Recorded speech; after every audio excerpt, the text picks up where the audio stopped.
내가 줄 상이 내게 있어 각 사람에게 그의 일한 대로 갚아주리라. 상이 이제 있었어요. 각 사람으로 일한 대로 갚아주리라. 이 말씀하고 마태복음 16장 25절부터 읽겠습니다. 누구든지 제 목숨을 구원코자 하면 잃을 것이요 누구든지 나를 위하여 제 목숨을 잃으면 찾으리라. 사람이 만일 온 천하를 얻고도 제 목숨을 잃으면 무엇이 유익하리요? 사람이 무엇을 주고 제 목숨을 바꾸겠느냐? 인자가 아버지의 영광으로 그 천사들과 함께 오리니 그때에 각 사람의 행한 대로 갚으리라. 이것도 행한 대로 갚으리라. 아까는 일한 대로 갚으리라. 똑같이 행함입니다. 행한 대로 갚으리란 말입니다. 진실로 너에게 이르노니 여기 섰는 사람 중에 죽기 전에 인자가 그 왕권을 가지고 오는 것을 볼 자들도 있느니라.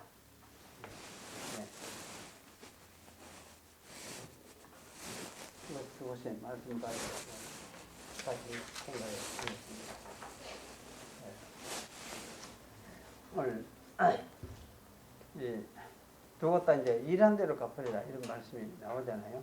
나오는데 이게 이제 일한 대로 갚으리라 하는 말씀이 지난번에 계시록 22장 12절에 나오는 이 말씀을 제가 계시록 설교하면서 좀 같이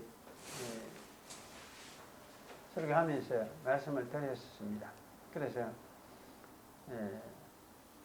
설교하면서 그 의미는 이제 문맥 속에서 찾았죠. 그래서 문맥이 보여주는 그 의미는 믿어서 의와 거룩함을 입은 자는 영생으로 갚아주시고 믿지 않아서 불의와 더러움에 처해 있는 자는 새 예루살렘 성밖 어두운 곳에 처리하도록 하실 것이다. 지옥으로 보낼 것이다. 이제 그런 의미로 우리가 이해를 했었습니다. 그래서 그 계시록 22장 12절에 나오는 말씀을 가지고도 이제 행한 대로 갚으시라 이런 이 말씀을 따라서 어떤 사람들은 행함으로 구원받는다. 또 행함으로 구원받는다. 그런 안 하고 행함으로 심판을 받는다. 행위에 따른 심판을 받는다. 자, 그런 이야기를 하는 사람들이 있어요. 요새 그런 식으로 말하는 사람들이 또 있는데 사실 그거는 그 행함이 무엇이냐 이 할 때 뭐 그거는 믿는 게지 이렇게 대답을 한다 하면 그거는 말이야 맞는 말이지만은 지금까지 장로교에서 가르쳐 왔던 그 믿음으로 구원 가는 것을 헷갈리게 만드는. 저는 이제 학자들한테는 당신이 학문적으로 그렇게 말하는 것은 가능할지 모르지만은 교회에서 행위고 행함으로 심판을 받는다. 행위 심판, 행위 구원 이런 소리를 하면 그거는 교회를 말하자면 그 혼란스럽게 만듭니다. 저는 그렇게 이제 이야기를 하지요. 하는데 그런 식으로 말하는 사람이 사실은 대구에도 있었거든. 대구에도 큰 교회에 있었어요. 지금 은퇴를 하셨지만은 사실은 그런 식으로 이야기를 하는 사람들이 있습니다. 그런데 사실 이제 그 사람들이 말하는 근거가 근거 구절이 바로 이제 계시록 22장 12절도 되고 그래서 22장 11절에 12절의 말씀은 그 행함으로 구원받는다는 것을 공업적으로 말하는 것은 아니다는 것. 그걸 제가 이제 이야기를 했습니다. 그래서 이것이 이제 계시록 22장의 말씀이었는데 오늘 이제 마태복음 16장 27절에서 하는 말씀 이것을 사실 오늘 이제 중견적으로 또 생각을 해봐야 되겠습니다. 마태복음 16장 27절 28절의 이 말씀은 이걸 참 곰곰이 읽어보면은 이게 무슨 말하는지 굉장히 애매한 어려운 부분이 좀 있어요. 그 27절하고 27절 말씀, 8절 말씀이 어찌 보면 한 번의 사건을 이야기하는 것 같기도 하고, 어찌 보면은 27절 말씀하고 28절 말씀하고는 다른, 27절에는 예수님 재림에 오실 때에 하실 말씀을 이야기하는 것 같다. 그렇게 이제 생각이 되고, 28절은 아마 그 1세기 예수님이 예루살렘을 심판하고 1세기 때에 있었던, 1세기 후반에 있었던 그런 어떤 상황을 두고 말씀하시는 것 같다. 이런 생각이 들어져요. 그래서 사실은 이게 굉장히 애매하고 이해하기가 좀 힘드는 부분인데, 그런 부분을 가지고 오늘 같이 좀 생각을 해볼 필요가 있겠다. 그런 생각이 들어집니다. 그래서 27절은 인자가 아버지의 영광으로 그 천사들과 함께 오르니 그때에 각 사람의 행위를 따라서 행한 대로, 그죠? 인자가 갚아줄 것이다. 이런 말씀이죠. 이 구절을 이제 그 행함을 따라서 심판을 받는다. 이렇게 말하는 그 구절들 중에 하나입니다.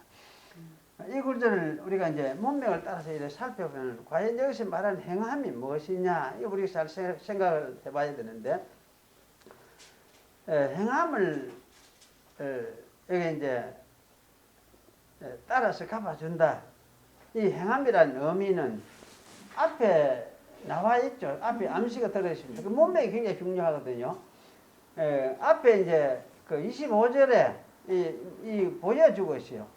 25절에 누구든지 제 목숨을 구원코자 하면 이럴 것이요. 누구든지 자기를 나를 위하여 제 목숨을 잃으면 찾으리라. 이렇게 말씀을 했습니다. 그래서 이 말씀을 우리가 가만히 생각을 해보면, 그럼 여기서 이제 이 말을 하는 그 내용은 우리가 잘 알 수가 있죠.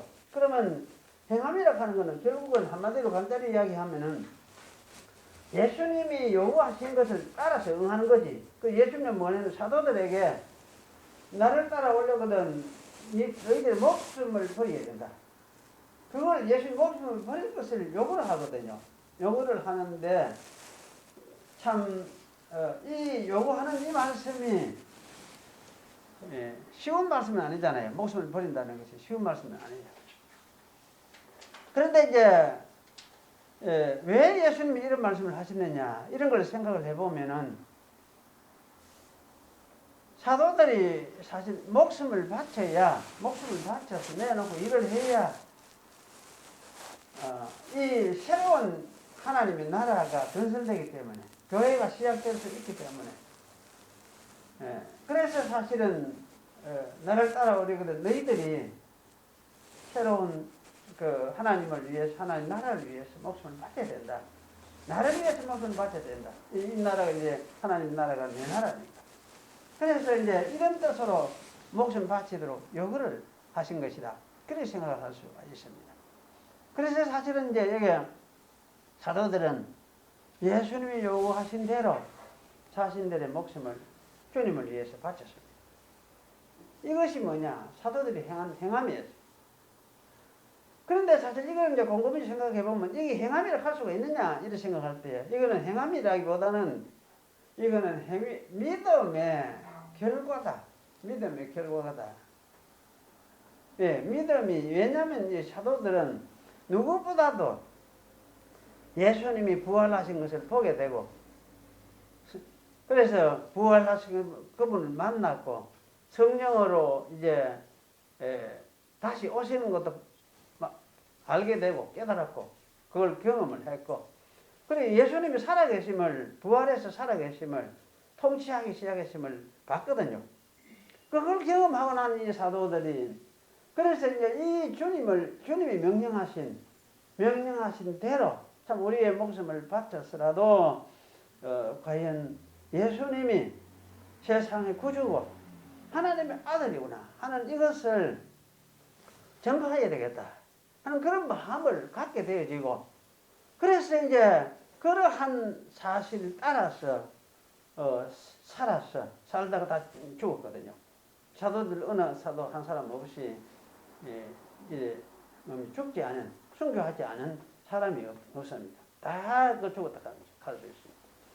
그래서 사실은 이제 이런 걸 생각을 해보면 사도들이 이렇게 그렇게 한 것은 자기들에 대한 특별한 행위라기보다는 하나님께서 주님께서 사도들이 주님이 하나님의 아들이시고 세상의 구주라는 것을 깨달아 확실히 알았으니까 그 이제 믿음을 따라서 예수님 살아가는 결과가 바로 이것이다. 죽음에 함께 도달하게 된 것이다. 그렇게 우리가 이해를 할 수가 있습니다. 그래서 이것은 참 따지고 보면은 내가 믿으니까 이놈을 다 행해야지, 이것을 해가 꼭 지켜내야지, 이런 것이라기보다도 그 자체가 믿음의 하나의 결과로서 믿으니까 결국은 그들이 믿은 분명히 보게 된 예수님의 하나님 아들 되심과 부활하심과 그분이 이제 참 구주라는 것을 알게 된 그 결과 때문에 그들은 그러한 삶을 살게 된 거예요. 그래서 사실 이건 어떤 행위냐 아니냐 뭐 이렇게 따질 것이 아니고 이건 사실 믿음의 하나의 결과로 도달된 것이다. 그렇게 이야기를 할 수가 있습니다. 그러면 이 사도들에게 과연 행한 대로 그러면 이들이 이제 그럼 당연히 주어질 보수가 뭐냐 하는 거는 뭐 그러면 말씀하신 대로 주님께서 새 생명을 주셔야 되겠죠. 나를 위해 자기 목숨을 찾는 자는 잃는 자는 찾으리라 이렇게 말씀하셨습니다. 그래서 이들이 도로 찾을 목숨은 아마 뭐 예수님이 이렇게 새 생명을 준다 하면 우리 이제 시각으로 보면은 영생이다 이렇게 당연히 이야기할 수 있겠죠. 영생이다 이렇게 말을 할 수 있습니다. 그러면 이렇게 이야기하는 게 틀린 건 아니죠. 그리고 이렇게 영생을 누리게 되는 것은 주님이 재림하여 오실 때에 아마 주어질 일이 아니겠느냐. 대개는 그렇게 생각을 하죠. 아마 이런 생각은 틀린 것은 아니죠. 왜냐하면 재림 때는 어쨌든지 영생을 가진 자로 다 드러날 것이기 때문에 틀린 것이에요. 그래서 이 말은 틀린 건 아니에요. 재림할 때 그렇게 되는 건 틀림없는데 그런데 이런 일이 이제 과연 재림 때의 사건으로만 생각하기에는 좀 애매한 구석이 있는 것이 그것이 28절 말씀이에요. 그래서 27절을 그렇게 생각하면 재림 때 그래 되는구나. 영생을 주시는구나.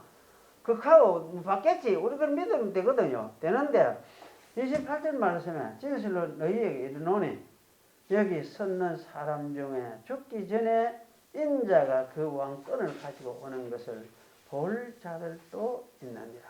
이렇게 이야기하거든요. 그러니까 사실은 이 말씀은 재림 때 이야기가 아닌 것 같이 이야기를 하잖아요. 재림 때. 여기 서는 사람들 중에 들어는 여기 사는 사람들 중에 자기 제자들 중에도 들어는 인자가 왕권을 가지고 오는 것을 볼 사람들이 있다. 이야기를 하니까. 그럼 뭐 제자들 중에서 들어는 죽지 않고 살아남아가지고 왕권을 예수님이 왕권을 가지고 오는 것을 봐야 돼요. 봐야 돼요. 그러면 그렇다면 이거는 완전히 초림 때에 주 1세기 내에 일어날 일들이라는 말씀이에요. 그렇게 이해를 할 수밖에 없도록 28절에 또 입역을 하고 있어요. 그래서 사실은 이 28절에 말하는 인자의 왕권을 보여주는 일이 언제 일어날 일인가? 이게 참 애매하고 이해하기 좀 어려워요. 그런데 우리가 여기서 인자라는 말, 예수님 자신이 인자라고 했거든요. 인자라는 말을 생각을 해보면 이 인자라는 말 속에서 그 단서가 있다는 생각을 할 수 있어요. 그 인자라는 말은 다니엘서 7장 13절, 14절 에서 가져온 말이다. 이렇게 생각을 할 수가 있습니다. 예수님은 이 말씀을 의도적으로 사용하신 거다. 내가 인자다. 이런 말이죠. 그래서 사실 이 다니엘서 13절, 14절은 뭘 이야기하냐, 뭘 말해주냐면 예수님 자신이 메시아라는 사실을 일깨우는 그런 말씀이기도 한데 유대인들은 이거 다니엘서 7장 13절 14절에 나오는 그 말씀을 전부 인자에 대한 그 인자 메시아에 대한 말씀을 다 이해를 하고 있었어요. 그래 그 메시아다. 내가 메시아다. 내가 인자다 이야기한 거는 메시아다. 그런데 여기 이제 다니엘서 7장 13절 14절에 이 메시아에 대한 이 말씀은 언제 말씀을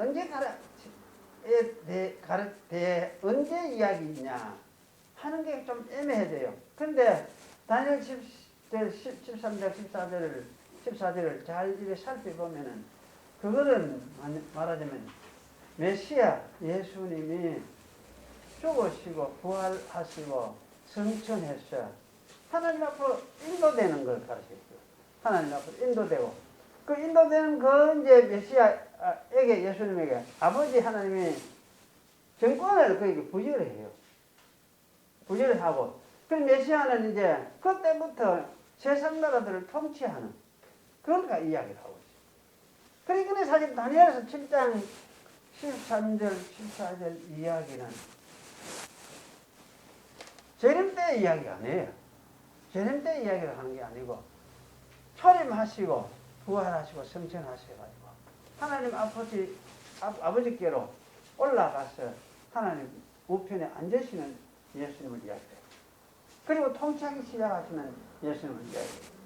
다니엘서 7장 13절 14절 그걸 이야기해요.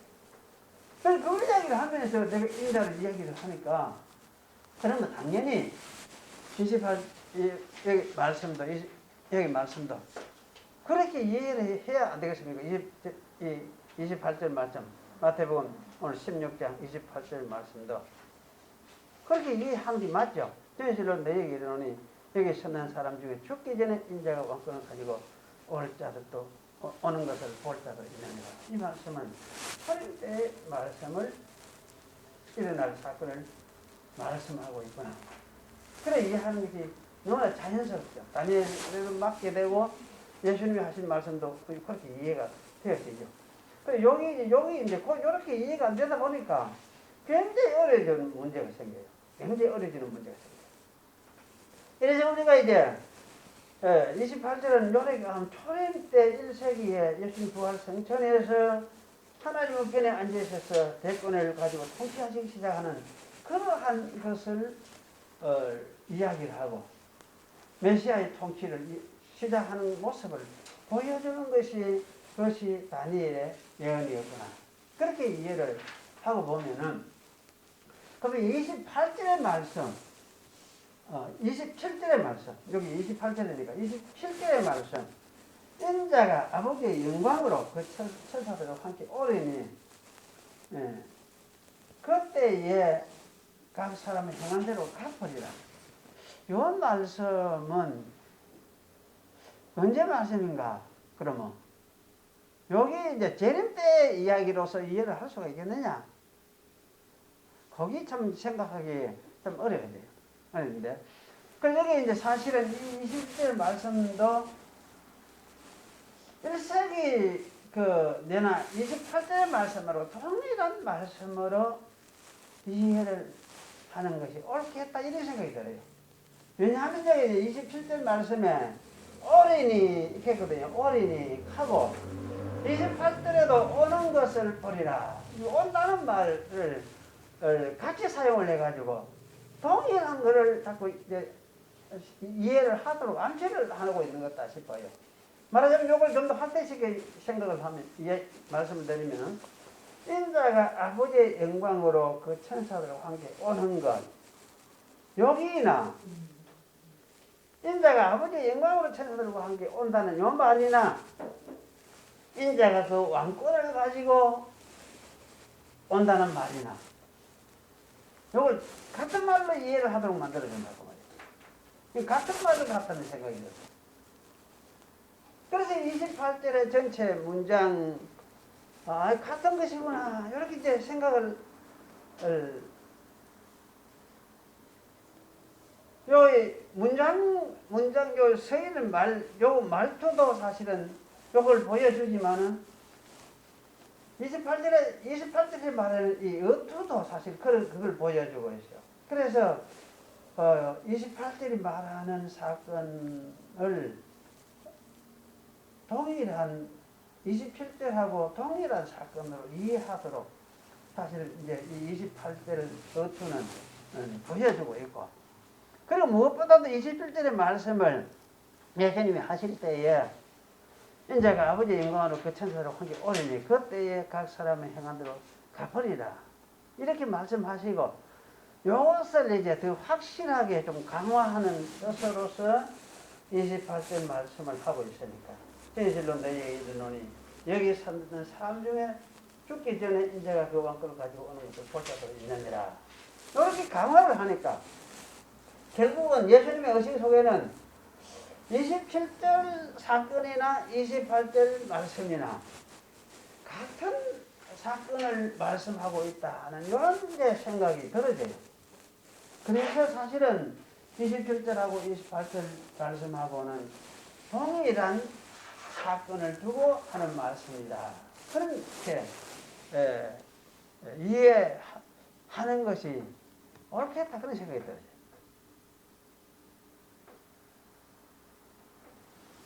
그래서 이 두 절의 사건을 같은 사건으로 이해하지 않고 달리 좀 27절은 재림패, 28절은 1세기 주 1세기 예수님 부활 승천하시고 이렇게 해서 예루살렘 심판을 하고 하는 이런 사건과 연결해서 이해를 하고, 그렇게 이제 할지라도 적어도 여기 이제 28절만 해도 주 1세기 때에 예수님이 자기의 왕권을 가지고 오는 것을 제자들 중에서 들어가 살아서 남아서 보는 사람들이 있다는 말씀을 하신 것이 틀림없죠.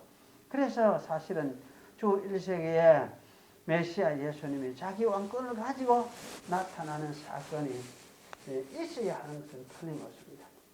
그래서 사실 여기서 말하는 그러면 1세기 왕권을 가지고 오는 사건이 과연 1세기에 있었던 것이 뭐냐 할 때에 이건 말할 것도 없이 사실 계시 역사에서 볼 때 이것은 예루살렘 심판, 이게 핵심이라고 할 수, 물론 그 이전의 사건, 오순절 사건도 사실은 그렇게 생각할 수도 있지만, 오순절 사건도 그렇게 생각할 수도 있지만, 그러나 분명한 이제 사건은 이 예루살렘 심판과 심판을 예루살렘 심판했다는 것은 유대민족을 언약의 자리에서 쫓았다는 말이는 똑같단 말이에요.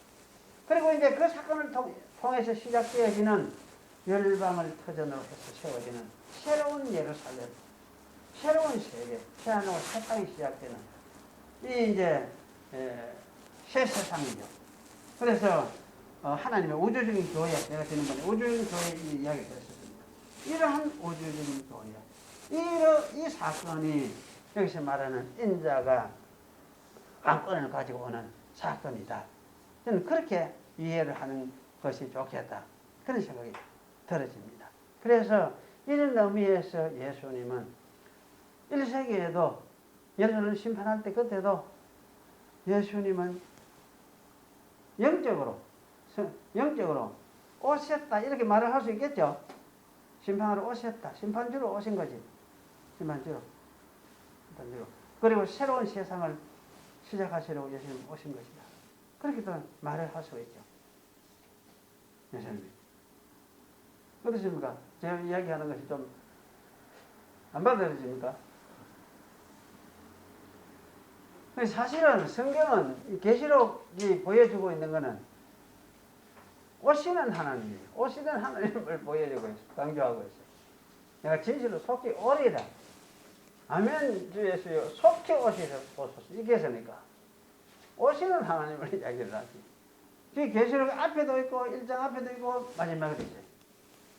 그럼 먼 미래에 예수님이 오실 것이다, 그것보다는 속히 오리라, 이 강조를 하고 있어요. 그런 의미에서 이제 이런 부분을 우리가 생각을 하면은 이 말씀이 좀 이해가 되죠. 이해가 되는데, 그럼 예수님이 이 통치권 하는 왕권, 인자의 왕권을 가지고 온다는 이 말은 결국은 메시아의 통치권을 이야기를 하거든요. 결국은 메시아의 통치권을 이야기하는데, 그럼 이 메시아의 통치권을 대관적으로 어떤 것인가? 어떤 메시아의 통치권이라는 뭘 말하는가? 어떤 것을 이야기하는가? 할 때, 이거 구약에서도 사실 이 메시아의 통치권을 설명해주고 있어요. 그리고 메시아의 통치권은 첫째가 뭔고 하면은, 첫 번째가 구약이 강조하는 것이 심판하는 권세를 가진 거예요. 심판하는 거예요. 시편 2편 좀 잘 알죠? 또 사무엘라 23장 역시 마찬가지예요. 6, 7절에 보면 이야기가 하고 있어요. 그 메시아 왕은 자기의 통치를 거부하고 대적하여 일어나는 세상 나라들과 민족들을 철장으로 깨뜨리고 질그릇까지 부술 것이라 이야기해요. 그리고 이렇게 하는 이 심판하시는 권세, 이것이 메시아의 통치권 행사입니다. 둘째가 뭐냐, 메시아는 다윗의 집, 곧 하나님의 집, 다윗의 집이 하나님의 집 아닙니까? 그 하나님의 집을 세우는 권세를 부여받았어요. 그게 뭐냐면 사무엘하 7장에 보면 그는 여호와가 너를 위하여 집을 짓고 이제 그는 내 이름을 위하여 집을 건축할 것이요. 여기 이제 좀 청량하고 해놨습니다. 그는 내 이름을 위하여 집을 건축할 것이요. 이 여호와의 집이란 말은 성전을 이야기하고 하거든요. 그래. 메시아가 누구냐? 메시아는 하나님을 위해서 성전을 건축해야 되는 사람이에요. 성전을 건축해야 되는 사람. 그러니까 이것이 이제 다윗에게 약속을 하셨는데, 다윗의 자손으로 오신 예수 그리스도는 부활하신 성천하신 후에 하나님의 오른편에 우편에 앉아가지고 바로 이 다윗의 나라, 곧 하나님의 집을, 하나님의 이름을 위해서 그 집을 건설하는 그 일을 예수님은 하셔야 됩니다. 이렇게 세워지는 이제 나라가 예수님이 사실을 세우시는 신약의 새 예루살렘이죠. 이러한 그리스도의 왕권을 이렇게 보면 주 1세기에 보여주셨다. 그 이렇게 말을 하는 것이 타당하죠. 그래서 이 왕권을 보여주는 사건이 뭐냐? 그것이 예루살렘 멸망시킨 사입니다. 그리고 예루살렘 멸망시켰다는 것은 이스라엘을, 옛날 이스라엘을 택해가지고 자신을 드러내려고 하셨지만은 그 이스라엘을 이제 언약한 그 언약의 위치에서 축출해버리고 또 예수를 거절하니까, 예수를 안 믿으니까 언약의 위치에서 축출해버리고, 그럼 새롭게 이스라엘을 선택해가지고, 어디에서 이스라엘을 새롭게 선택하느냐 하면 이거는 온 세계에서 이방 열방 민족들에게서 선택해요.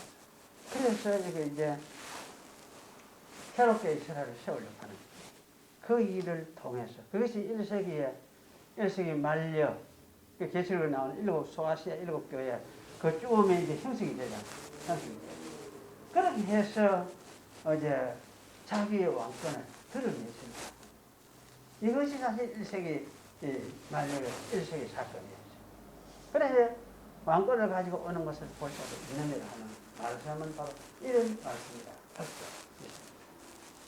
어쨌든 이제 27절과 28절을 서로 다른 사건으로 분리하여서 우리가 이해한다고 할지라도 그 1세기에 일어난 사건들은 예수께서 지상에 계실 때에 말씀하신 바와 같이 그리스도가 하나님의 아들 되기와 그의 통치권을 드러내는 사건들이었으면 틀림이 없습니다.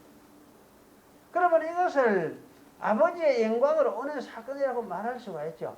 왜냐하면 예수님의 그 통치권, 그 다스림, 그 일이 결국은 아버지의 영광을 드러내는 것이고 아버지의 이름으로 하는 일이고 하나님의 이름으로 하시는 일이거든요. 메시아 사역. 만약에 27절과 28절의 말씀을 동일한 사건을 가리키는 것으로 이해한다면은 천사들과 함께 온다 이 말이 좀 경우에 맞느냐 이런 이제 의문이 들기도 하죠. 천사들과 같이 온다 했어요. 천사들과 같이 온다 큰 재림 때 이야기가 다른 생각이 들어지는데 사실은 천사들이라는 말도 좀 넓혀서 우리가 이해를 할 필요가 있습니다. 이 성경에서는 천사를 굉장히 폭넓게 말을 하고 있죠. 하나님의 창조하신 영물인 천사들도 천사라고 부르지만은 하나님의 사역을 하는 인간들도, 인간 사역자들도 천사라고 부르죠. 그 사자 이렇게 번역 그래 해놨지. 그러니까 우리 계시록에서 보는 대로 계시록 2장 3장에 보면 뭐라 했습니까? 어느 에베소 교회에 있는 사자들에게, 사자들이 아니고 사자에게 이렇게 해줘. 그 사자가 바로 앙겔로스의 천사라고 번역되는 말에 똑같은 말. 그래서 사람들도 하나님의 일을 하니까, 하나님의 일을 하는 사람은 하나님의 사자, 천사예요. 그렇게 이야기하고. 또 이제 하나님이 사용하는, 어린 양이 사용하는 이 도구들로 사용되는 이 도구들, 자연물도 때로는 천사라고 불리고 있어요. 천사라고. 예를 들면은 히브리서 1장 7절에 보면은 하나님이 천사들을 뭐라고 합니까? 바람으로 사용을 하셨다. 바람으로. 바람이 오고 바람이 부는데 이 바람만 우리 생각하지 말아야 돼. 그게 뭐냐? 그 배경에 한 천사를 지금 사용하고 있다. 천사로 사용하고 있다. 이런 이야기. 이런 부분이 굉장히 많죠. 예를 들면 이런 부분이 참 성경에서 이 자연물을 사용하셔서 하나님의 일을 이루는 이런 이야기들도 많이 하고 있어요. 그러니까 결국 그러면 천사라는 말은 좋은 의미에서 우리 영적인 세계에서 하나님의 일을 하는 그 천사들도 천사들이지만 넓게 생각하면 하나님의 일을 하나님의 뜻을 따라서 이루어내는 심부름을 하는 모든 도구들까지도 하나님의 그 천사란 말, 천자는 말은 사실 앙겔로스 말에는 없다 할 수 있죠. 그러니까 심부름은 사자예요. 그냥 심부름 메신저 사자, 심부름 보내는 일을 하도록 해서 보내는 그 심부름꾼입니다. 그럼 그런 일을 하는 자들이 다 넓게 생각하면 여기에 이제 사자에 포함할 수가 있다는 말씀이죠. 그래서 사실은 이렇게 이해를 하면은 이 천사들과 함께 온다 이 말도 재림 때에 이루어질 말씀만으로 생각을 할 수 있겠습니까? 초림 때에 또는 예루살렘 멸망시킬 때에 그때도 하나님이 그렇게 천사들을 사용해서 그렇게 하셨다 이렇게 말을 할 수 있지 않겠습니까? 할 수 있겠죠? 왜냐면 구약에도 그렇잖아요. 하나님이 이스라엘, 범죄한 이스라엘 심판할 때도 뭐를 했습니까? 천사들을 사용해 심판을 하는데 실제로 그 천사가 도구로 사용하는 것은 뭡니까? 역병. 역병을 사용했어요. 그럼 다윗이 교만했을 때 그 역병을 사용 안 한대가 역병을 쳤다 했거든. 천사는 칼을 가지고 이래 있었지만 사실 뭐를 쳤느냐? 역병을 가지고 쳤어요. 그러니까 사실은 이 자연물 역병 자체도 뭐냐? 천사가 사용하는 하나의 그 배경에 뭐가 있단 말입니까? 천사가 지금 일을 하고 있어요. 이런 관점에서 우리가 생각을 해보면 예루살렘 멸망시킬 때에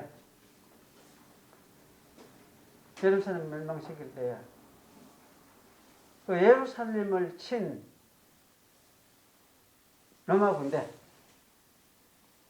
그것도 하나님의 사자다 이렇게 말할 수 있겠습니까? 어떻습니까? 그렇게 할 수 않습니까? 하나님의 일을 시키는 하나님의 일을 받들어 명령을 행하는 물론 그들의 자체는 이방인이고 악한 사람들이지만 그것들을 들어서 지금 하나님의 일을 시행한다는 입장에서 하나님의 사자로 일을 하고 있다. 그렇게 말할 수 있다. 그리고 이 천사라는 말도 굉장히 우리가 좁게만 생각을 하지 말고 좀 폭넓게 이해를 해볼 때 좀 폭넓게. 그래서 사실은 구약 성경에 보면 하나님이 뭐 바람 날개를 타고 날으십니다.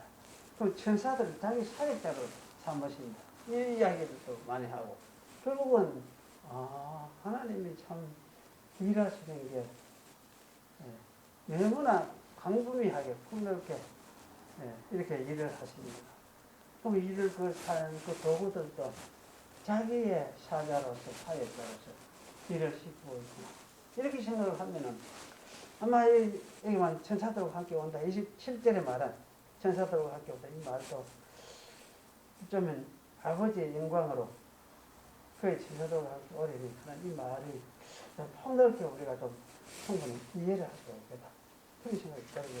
그래서 사실 이제 이런 관점에서 이해를 하면은 여기 아마 27절, 28절의 말씀은 두 가지 말씀, 재림 때 하고 1세기 때에 예루살렘 심판하고 그 다음에 새롭게 시작하는 그 1세기하고 그걸 두 가지 사건이 아니고 한 가지 사건을 가지고 이야기를 하는데 이 한 가지 사건은 어느 때 사건을 말하느냐 할 때 아마 예루살렘 심판 때의 사건을 두고 하는 말씀이다.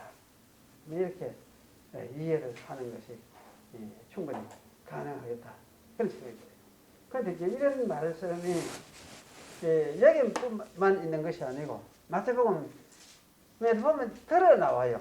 마태복음 10장 가보면 10장 하면 찾아보십시다. 요거만 한번 찾아보십시다. 10장 23절의 말씀.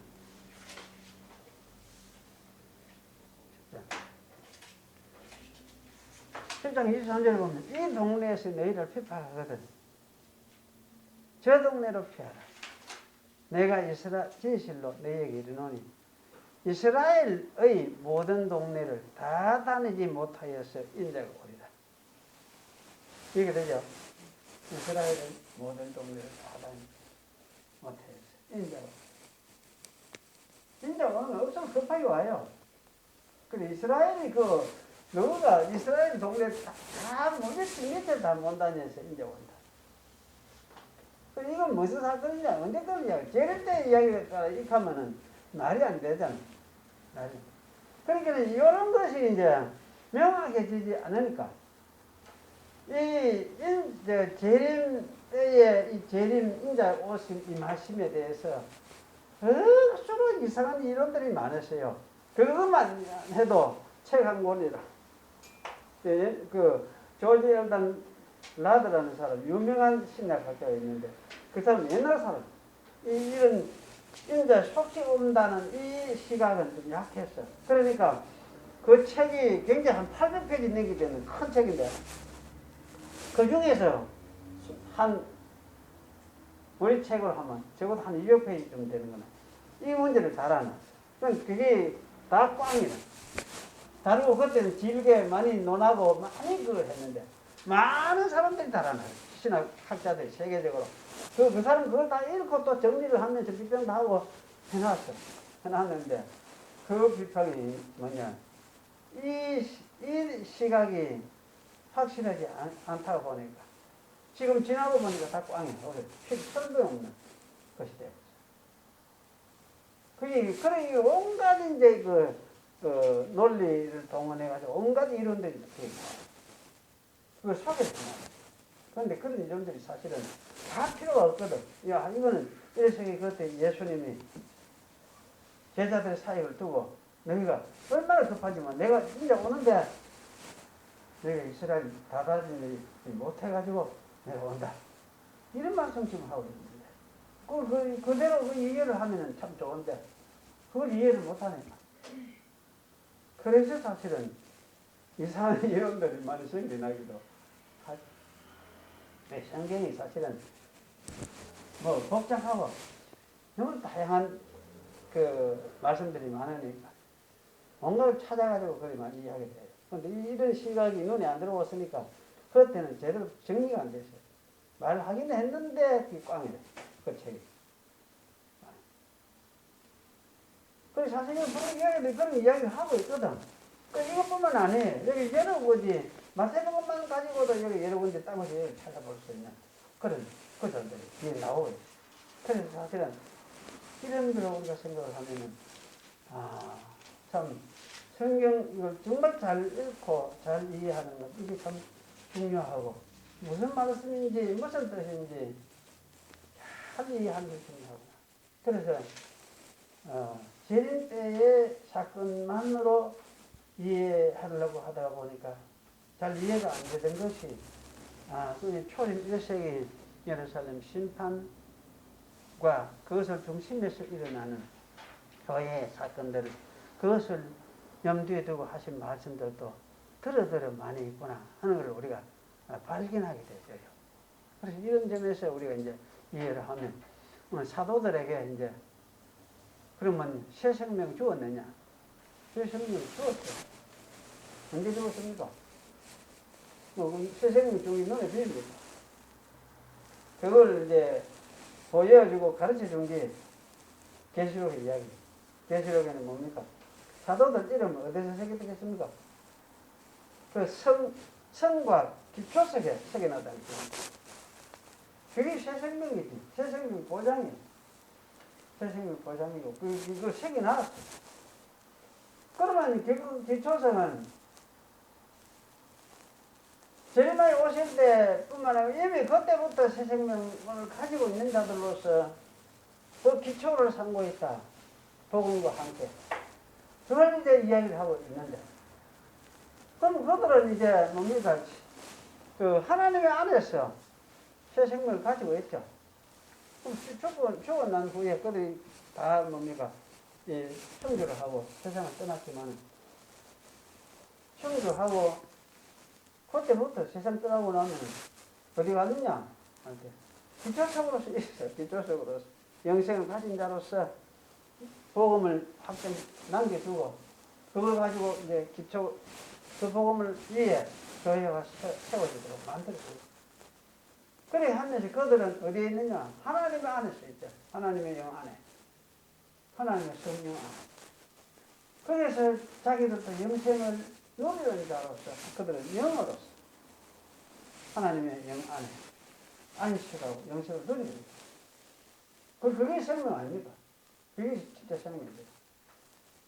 그래서 사실은 재림 때는 물론 뭐 말할 것도 없이 새 몸을 주실 것입니다.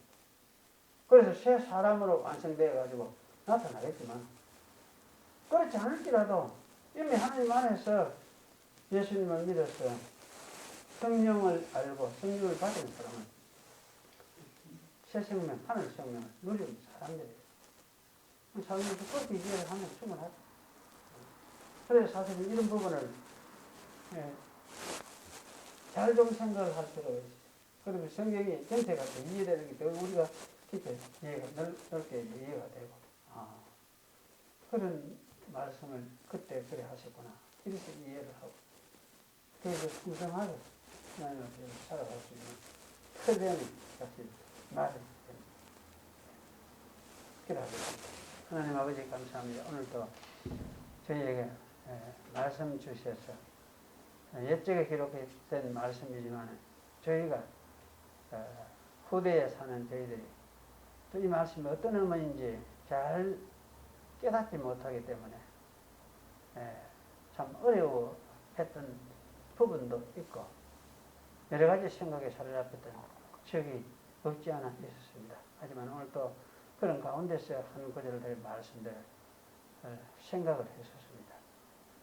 이 말씀 기록된 이 말씀 생명의 말씀인데 이 말씀을 통해서 우리가 하나님이 우리에게 주시는 구원의 비밀을 더욱더 깊이 이해를 하고 부유해진 가운데서 하나님을 살아갈 수 있도록 저희들을 도와주시옵소서. 그저 예수님의 이름으로 기도하옵나이다.